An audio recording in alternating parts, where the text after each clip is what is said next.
What I want to do now is make the terrain look a little bit better by adding additional material layer, something that's a little bit of vegetation.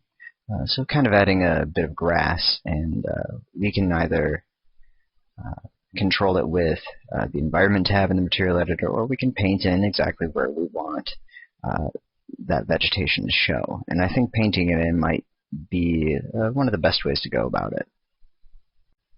I also want to set up a control or painted layer to be able to show and define,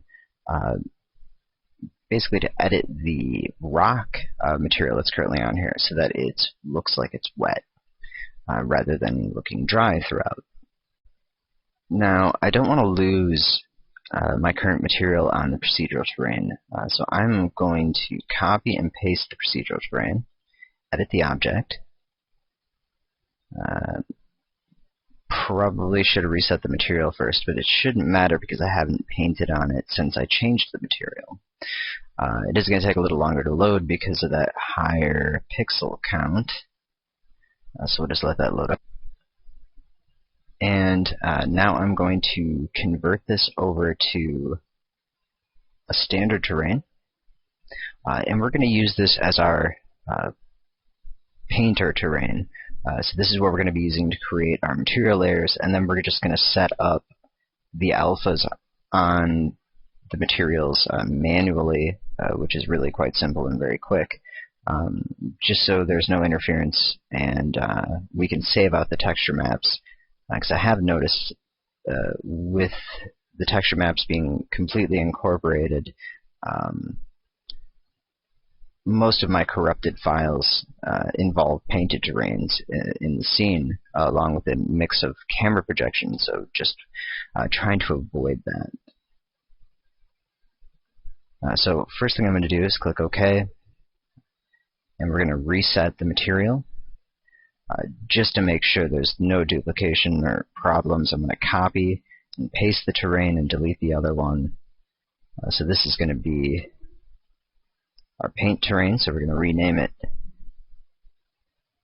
terrain paint. We can go ahead and change the names of the other terrains as well, renaming mist, and then we're going to have the waterfall. So the painted terrain is not going to render in the scene, and it doesn't even really need to show up. It can be hidden. We can go ahead and edit the object, and now we can set up our painted layers so we can define where we want our materials. So I am going to add a material, and it doesn't really matter which material I use. I'm going to use something very simple though, so that doesn't trigger any sort of auto renders and have any problems with that. I'm going to go to rocks and add the default. A very simplistic material. So this is going to be our specular layer we're going to set up first. Just basically what rocks are going to be wet. Keeping in mind that we also have that mist that's going to coat everything. So we can also apply this to the grass layer or the vegetation layer that's going to be applied as well. If we need a reference to see the scene, we can just turn on the scene viewer, and then we can see exactly where the waterfalls are, where the ground is at, and where we need to paint. So I'm going to turn off the airbrush mode, and then just start to paint in around anywhere that needs or should be kind of wet. And remember, we have a 2048 by 2048 layer right now, so if you do want to have a higher pixel resolution, and actually I think I will go ahead and do that. I'm going to delete this layer since I haven't really done with it anything with it yet. Multiply the resolution, add in the default again, and now go back and I can start painting. So I'm just going to go around and figure out exactly what specular values I want to have. And I might go ahead and load in a texture brush to make it look a little more realistic. So we can go down to the bottom. You can right-click, and I've got a lot of different textures from the 1500 alpha brushes, Azul Effects collection. So I'm going to be using some of these to paint this in, and I'll just go around. Very dense around, obviously, where the water is directly coming out. And then I do want to have a faded area eventually, fading up to the top, from the bottom, kind of the mist cover being more of a midpoint. If I need to, I can create another layer for that midpoint value, so I can mix them in Photoshop or just mix them directly within View. So I'm going to go ahead and just finish up painting these areas. I'm not really going to be doing anything special for this, just straightforward painting using the different texture brushes. So this is the layer I've created to create our specular values for the rock. And I did add a bit of variation just to make things look a little more realistic, so it's not completely specular throughout. So we can go ahead and click OK, then go over to the Links tab, select that texture map, and export the link. So I'm going to call this Waterfall Rock Spec and save it in TIFF format, and go ahead and click Save. So now we can use that to control within the procedural terrain the variable highlight. So we have two different materials making this surface up, different slope ranges. I might just end up applying that to both of them. One of them does have a variable highlight, but this was built into a external function that is no longer available or not part of this scene. So I'm going to be deleting those links, and we're going to add in a texture map node, an unscaled projected texture map. What we could do is load in the image, and we're going to want an opposite value, so we are going to make the negative, connect that to our highlight, grayscale output. If you're using the gamma, the overall scene gamma, you may need to override it to 1, depending on what your settings are within the camera, and that's for version 8.5 and higher. We're going to stick with this for now. I'm going to set our interpolation type to bilinear. Automatic mode should properly map this. And I'm going to take the highlight color, make it a little brighter, more of a white. Increase the overall highlight so we have wet rock. And then we can copy this function, go to the other rock layer, add variable highlight, paste in the function. It should show up correctly. And then increase the highlight, make it a little shinier, both of them, so they're shinier, more like wet rock. And we'll go ahead and take a look at the scene so far. And you can see the specular value showing up around those areas. A little difficult to see overall, but larger render will be a little more obvious. I did notice too within the material that the size option on the lower layer, or the intensity, is reversed. So I need to edit the filter.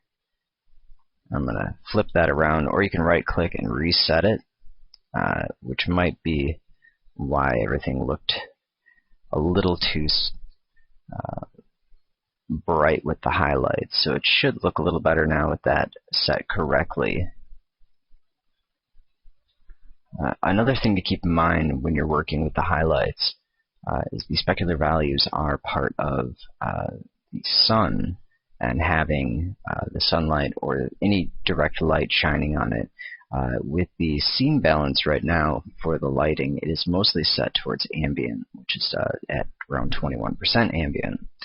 So in order to get the specular highlights to show up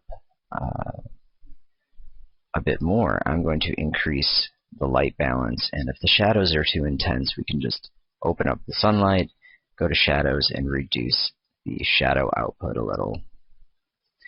That way we still get a nice light balance, but those specular highlights will show up without having to create extremely high values. Of course, with radiosity and better lighting modes, it is going to look a bit better. But with the way this rock surface is designed, sunlight looks better for it anyway because of the way the bump channels are set. So that is definitely starting to look a lot better. Probably increase the shininess amount overall, but I think it's looking pretty good. I'm going to go ahead and paint in the vegetation layer and then wrap it up. Just to fine-tune adjustments for the waterfall to get that shape a little bit better in some of these areas. So I have changed the lighting in the scene just a little. Just kind of moving the sunlight around, and this is also with the mist object turned off, and I've added on just kind of using grass and a few other rock objects with the painted layers that I ended up with in the terrain editor. I want to make a few notes and show you a couple of more techniques before we go ahead and finish this up. So I'm going to go ahead and close this out. The waterfall material and also the mist material. One thing you can do to increase render speed is the subray quality drop. You can bring that down. I've got mine set to -4. That involves reflections and different transparency in the way it's calculated. Because this surface is so turbulent, it really doesn't need a higher quality setting. Also for animation, although I have not used this specific material for animating, the easiest way to animate this would be to use a velocity of material origin, which is located under the effects tab. What this does is moves the material in the direction that you set, whether X, Y, Z, so Z being the up and down. So what you could do is add a number to this in order to start to pull it down. You can do a negative number, and it'll start to move the material downward. And if you need to, another thing that would also help is pushing it back away from the camera as it's coming down, or pushing it forward would also help with the effect and the way it looks. So that's going to move around any of the alpha productions or any sort of fractal noise we have within the overall material. So the mist object can also have that subray quality drop. Another thing too is while you're editing in the terrain editor and you want to show the scene, if any object is getting in the way, you can go up to the top after selecting the object and select hidden, which will hide it from the scene, and then also hide it from the view, so that while you're editing and kind of sculpting things out, you don't need to worry about the other interference. So I've just made a few changes, kind of smoothing out some of the sharper ridges and bringing out some of the areas on top, just to kind of get to the waterfall to conform a bit more. And with that shader that has been added on with the refraction, you can use that to your advantage, making the flatter areas up where the collisions would be. If we take a look at the painted object and the different layers I made, I just kind of created a layer for the grass, just the vegetation layer, and just kind of painting it somewhat randomly around the surface. For sharper details, it was a little more difficult because of the size of the brush and the size of the terrain. What I ended up doing was using a texture map. That was a very hard edge texture map, and so not really grayscale, really more just black and white. And that helped out quite a bit for getting some sharper areas to show up. Another really important note, the TIFF images I was using to save out the links to the painted zones were not working well. They were actually, it looked like being cut out and being the wrong size. So I did end up going to bitmap materials, so saving the images as bitmaps, and then replacing the links to the highlight shader that I had. So we can see the highlight production on the grass, where I've gone ahead and mixed the unscaled projected texture map, and using the bitmap, also reversing the image, so inverting it, and mixing that with the fractal that was already connected to the highlight. And then I just have alpha productions using those images for the different rocks, except for this second layer, which is based on slope range. I also want to note that you can use metaclouds in order to create the mist down below. So we're going to go ahead and select the simple cloud. And this has only given me one sphere to work with. In this case, it will be different every time.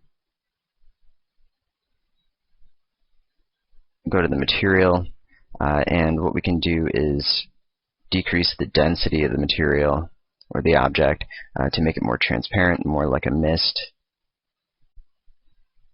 And we can adjust the opacity, density, and then cover is going to be the entire range of the object. I found that with a higher cover amount, it did end up working a bit better because the lower ones were not showing. So I'm going to reduce the scale of this and just render it out so you can see with just that one metacloud. So if you take a look, you can see the metacloud just at the bottom of this fault. So it's very small. So we'd have to increase the scale of this cloud, but we could add those along the bottom in the areas where we want the mist. And if you do want shadows to show up on those clouds, go to the atmosphere editor, go to Sky, Fog, and Haze, and select to project shadows onto the clouds. That's going to be a much quicker solution than the volumetric sunlight option. So if you're using version 7.5 and up, you should be able to project shadows onto clouds. And that'll give for a really nice effect. If they're appearing a little bit too bright, you can decrease the ambient lighting, increase the opacity amount. And then, of course, the other settings can be adjusted how you like. Another thing you can do is turn off the internal shadows to speed up render time, and then also change the volumetric color to something a little bit darker if you want to decrease the intensity, or if it's just way too bright, you can bring it down to more of a gray tone. I also want to note that the images we saved out for the painted layers on the terrain can also be used to control the distribution of ecosystems. So if we were to add an ecosystem layer, just select ecosystem, we can go to the density tab, select variable density, add in texture map, unscaled projected texture map, and then we can load in any of the images we want. Also, it might be difficult to see because it's smaller thumbnails. You can see the difference between what happened to the TIFF image and what's going on with the bitmap. If you look at the scale, it's completely different, where it looks like it's just being cut out and saved at the wrong size, so it is not taking into account the entire image. So a big difference there. So looks like we will have to be working with TIFF images, or you can play around with it and try to find a different format that's going to work, possibly trying the EXR format. But let's go ahead and take the green image, and we'll want to invert it, white being the areas where there is going to be a population. Because we're not rendering this, we're just using it as control density. We do not need an interpolation type that will smooth out the surface. And now any ecosystem we add is going to be constrained within that density area that we painted. So I'm going to go ahead and add a plant, or actually we'll go ahead and add some trees. And I'm going to use the alder species. And if you're using dynamic population, you can preview it, or we can just populate it manually. I'm going to start with a very high scale just because I'm not sure the scale of my current scene, how large these objects will be. So we will bring it back down to 1.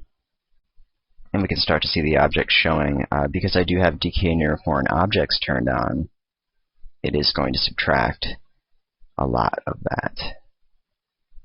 So now we can see the ecosystem showing where the grass layer is painted. So we could easily set up different ecosystem zones connected to those painted layers, or you can just go in with the ecosystem painter and add any sort of vegetation that you would want. So that about wraps it up.